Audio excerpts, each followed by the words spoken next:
এই সরকারের সময় যেন বড় বড় প্রকল্পের ভিতরে যাতে আবার যেন দুর্নীতি না ঢোকে, সরকারের বাজেটে যাতে কর ন্যায্যতা নিশ্চিত হয়। আমরা বলতে পারবো না একদিনে যে দুর্নীতি মুক্ত, এটা ভাবার কোনোই কারণ নাই। প্রচুর ভর্তুকি দিতে হবে আগামী বাজেটে, এবং সেই ভর্তুকিগুলো বিভিন্নভাবে আসছে। একটা হলো জ্বালানির জন্য ভর্তুকি কিছুটা লাগবেই, এটা আমরা বুঝি, কিন্তু একই সাথে সরকার এই যে নতুন অনেক ধরনের সামাজিক নিরাপত্তা কর্মসূচি নিচ্ছেন, সেইগুলোর ভিতরে যেন আবার অতিমাত্রায় যাতে ভর্তুকি না দিতে হয়, এগুলোকে সীমিত আকারে পাইলট করে দেখা যে হ্যাঁ এগুলো কাজ করে কিনা, নাকি আবার ডুপ্লিকেশন হচ্ছে, নাকি আবার এলাকার রাজনৈতিক নেতৃবৃন্দ তাদের লোকজনকে ঢুকিয়ে দিচ্ছেন এই সমস্ত কার্ডের আন্ডারে। সেই সমস্ত জায়গাতে কিন্তু সচেতন থাকবার প্রয়োজন রয়েছে। সামগ্রিকভাবে ব্যবসার ব্যয় কমানো, জ্বালানির সরবরাহ বৃদ্ধি, বিদ্যুতের সরবরাহ বৃদ্ধি, এই জায়গাগুলো কিন্তু খুবই গুরুত্বপূর্ণ হবে। এরকম একটি জায়গা থেকে আমরা বাজেট দেখতে পাচ্ছি যে মাননীয় অর্থমন্ত্রী বাজেট দিতে যাচ্ছেন, আর অল্প কয়েকদিন পরেই সম্ভবত 11 আর আজকে হচ্ছে 20, সম্ভবত আর 20 থেকে 21 দিন পরেই আর একটি নতুন বাজেট দিতে যাচ্ছেন, এবং নতুন সরকারের প্রথম বাজেট হবে সেটি। এখন পর্যন্ত যেটুকু দেখতে পাচ্ছি যে তারা মোটামুটি ভালো প্রস্তুতি নিয়ে বাজেট ডকুমেন্টটি তৈরি করার চেষ্টা করছেন।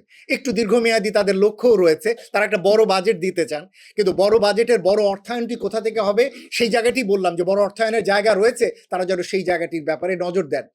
অর্থায়ন একটি দিক, আর একটা হচ্ছে ব্যয় আর একটি দিক। আমরা পূর্ববর্তী সরকারের সময় দেখেছি কিভাবে যথেচ্ছ ব্যয় হয়েছে, এবং যথেচ্ছ ব্যয় করে ভালো প্রকল্পগুলোও খারাপ নামে অভিহিত হয়েছে, কেননা এখানে প্রচুর অর্থ অপচয় হয়েছে, দুর্নীতি হয়েছে। এই সরকারের সময় যেন বড় বড় প্রকল্পের ভিতরে যাতে আবার যেন দুর্নীতি না ঢোকে।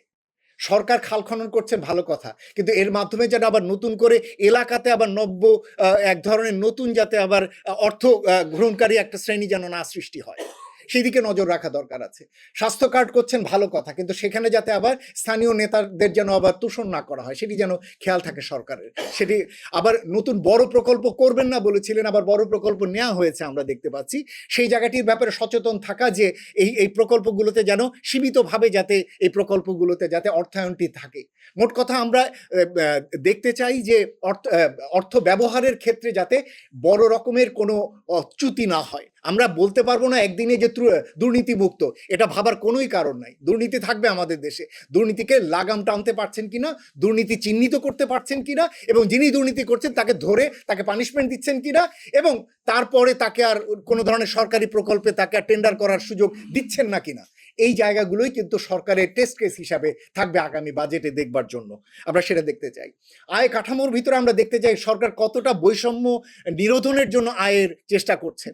এই যে বিভিন্ন পেশাজীবী গোষ্ঠী, বিভিন্ন গোষ্ঠীকে সরকার বিভিন্নভাবে সুবিধা দেন, অথচ যাদের জন্য সুবিধা দরকার তাদের জন্য সরকার তাদের হয়তো কর আরোপ করা হচ্ছে, তাদের উপর ভ্যাট আরোপ করা হচ্ছে। সেই জায়গাগুলোর ব্যাপারে কিন্তু সচেতন থাকা, যাতে সরকারের কর ন্যায্যতা যাতে নিশ্চিত হয়, সরকারের বাজেটে যাতে কর ন্যায্যতা নিশ্চিত হয়।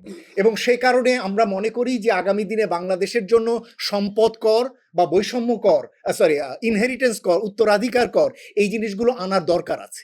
এগুলো একদিকে যেমন রাজস্ব বৃদ্ধি করবে, আবার অন্যদিকে বৈষম্য কমানোর ক্ষেত্রে ভূমিকা রাখবে, যেটা বিদেশের উন্নয়নশীল দেশগুলো, উন্নত দেশগুলোতে এই ধরনের কর কাঠামো কিন্তু দেখা যায়।